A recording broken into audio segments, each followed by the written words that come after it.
Hello and welcome to Hank Games. My name is John Green. I'm the manager of the Swoodilypoopers, and I'm coming to you from the distant past.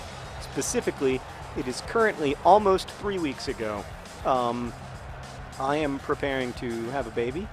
I'm probably not going to have it, but Sarah is, and I'm gonna try to be there. You know, just to be nice. Oh, look who's on the field, by the way. Robbie Rogers. Is he there?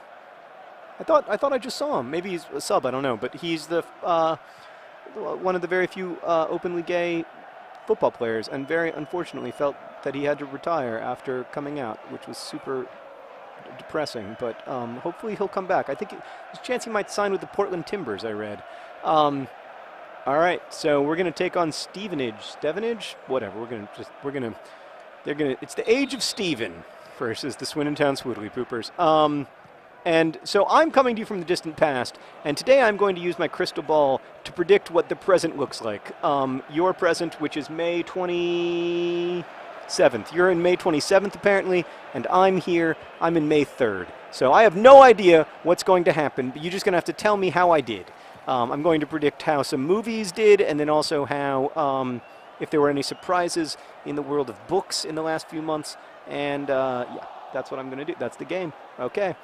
First prediction, I predict that this week, or last week, whenever, the #1 best-selling book on the young adult list, the New York Times bestseller list, is The Fifth Wave by Rick Yancey. A great book, by the way. Incredibly engrossing. Just so, I mean, it reminds me a little bit of El Campuchino because it is intense. That's an old school Swoodilypooper joke. I predict that has overtaken The Fault in Our Stars, which if I'm going to make a prediction, I mean, I'm hoping that it's only dropped to 2, but I can easily see it at like 3 or 4 in the summertime. So, but hopefully it's just, if it's still on the list, I'm happy. Anything, I'm happy. I'm happy anywhere on that list. It's always nice to be there. So that's my first prediction.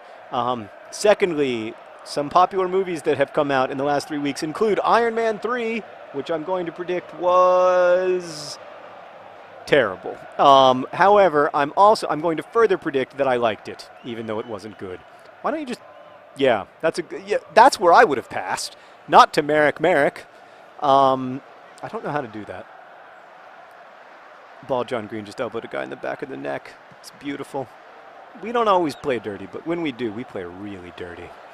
I'm going to predict that it was bad, but that I enjoyed it. And that when I was walking out of the movie theater, my wife said to me, "Can you believe that?" And I said, "Right?" But she meant, "Can you believe how bad that was?" And I meant, "Can you believe that my capacity for enjoyment can sink so low?" That's my first prediction. Oh! What other movies are coming out? Oh! What are you pointing at me? That's our ball. One size fits all is up there. I see him. I went deep for him. Oh. All right, what other movies are coming out? Gatsby. All right. This is a very bold prediction, Meredith. I mean, I'm gonna tell you the God's honest truth. I thought until very recently that when everybody on Tumblr was so breathlessly enthusiastic about the Gatsby trailers that they were being ironic, and that I actually had to ask my delightful 22-year-old assistant, Rosianna Halse-Rojas, my secret sister Rosianna, who's also my assistant. I had to ask her if everyone on Tumblr was being ironic or if they were serious, and she was like, "I'm pretty sure they're serious." And I was like, "Really?" Because I did not. Okay, so I'm probably losing there's probably 4 people left watching this now, so that's good. Meredith is looking at me like I just killed a man. I did not like Romeo plus Juliet, the Claire Danes, Leonardo DiCaprio. Oosh! I mean,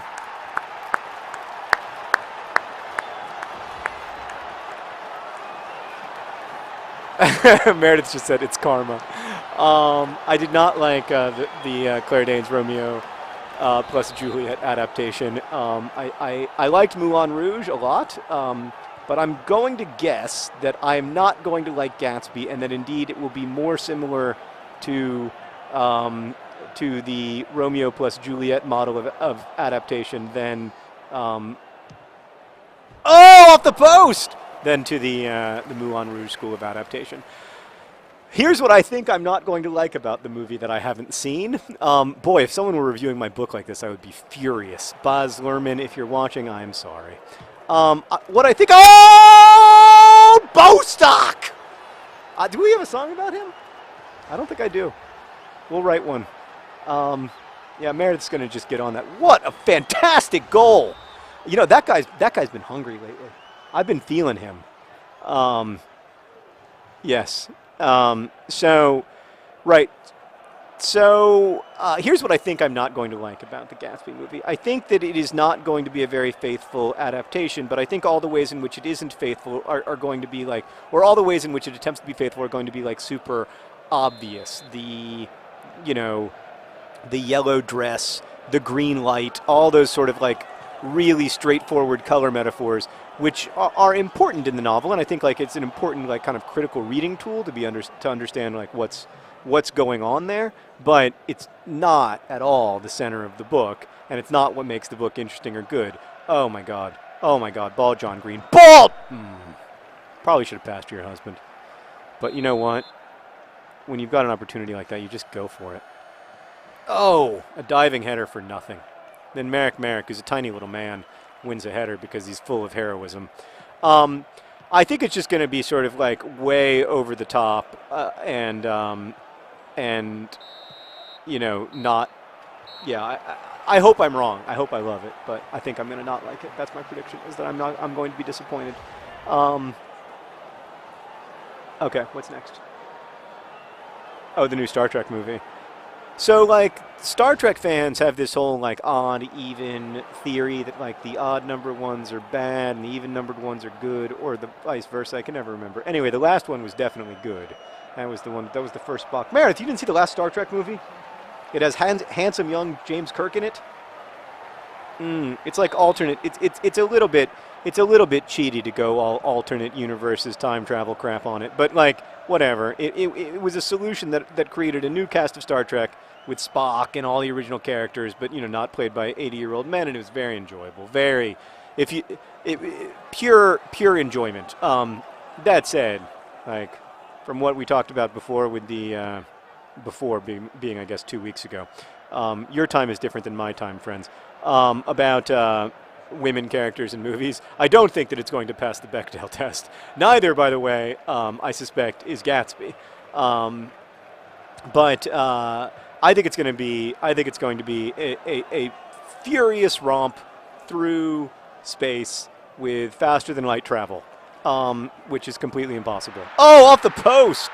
All right, it's 1-1. We do have to win this game in addition to predicting the future, which is, you know, the real challenge. People say, John, is it hard being a semi-professional FIFA player? Of course it is. I mean, you know, it's one of the hardest jobs I have, but it's also the most rewarding. I mean, I can't tell you how many times I've gotten letters from people who say, you know, I don't really like your books. I don't watch Metal Floss or Crash Course or Vlog Brothers, but the Swoodilypoopers have just changed my life. I hear that all the time, you know? It's so great! What? Oh, he was offside, right? He was offside? What? What? What did Fitzhall get a card for? For being handsome? You know, one size fits all. I mean, that doesn't seem fair at all. I liked everything that he did there. I thought he was behaving in a manner completely becoming of a gentleman.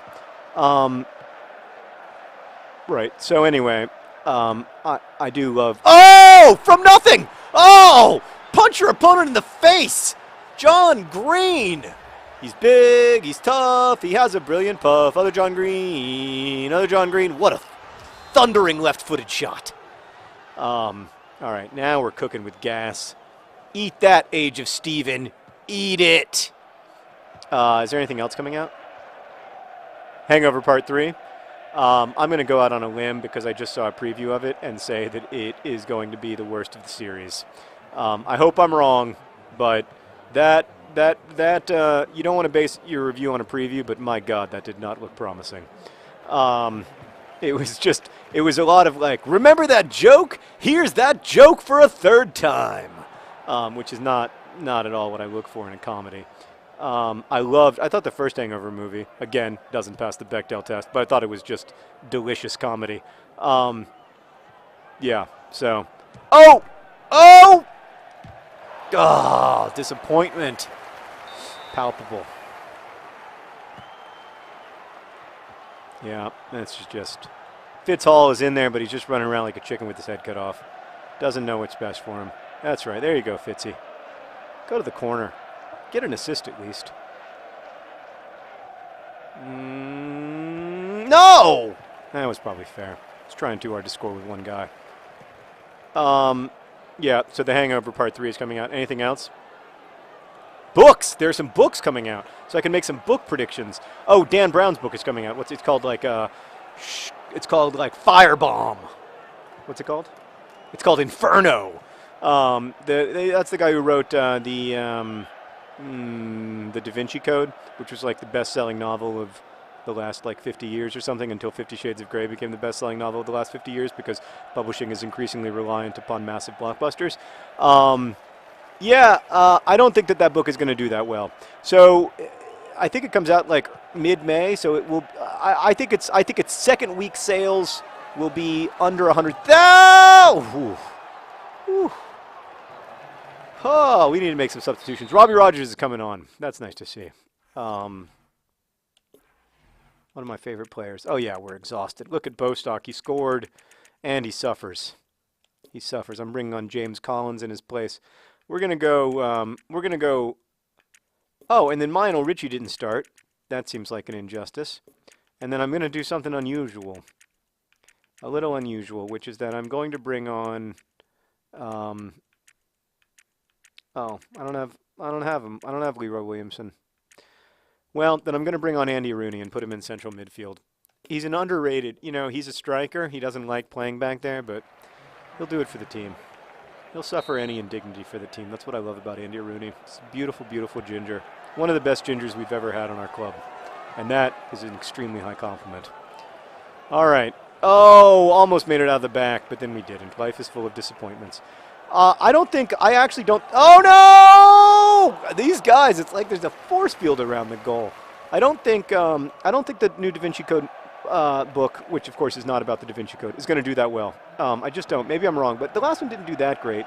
I think people have less patience for that stuff than they used to. I mean, I would be disappointed if I were you as well.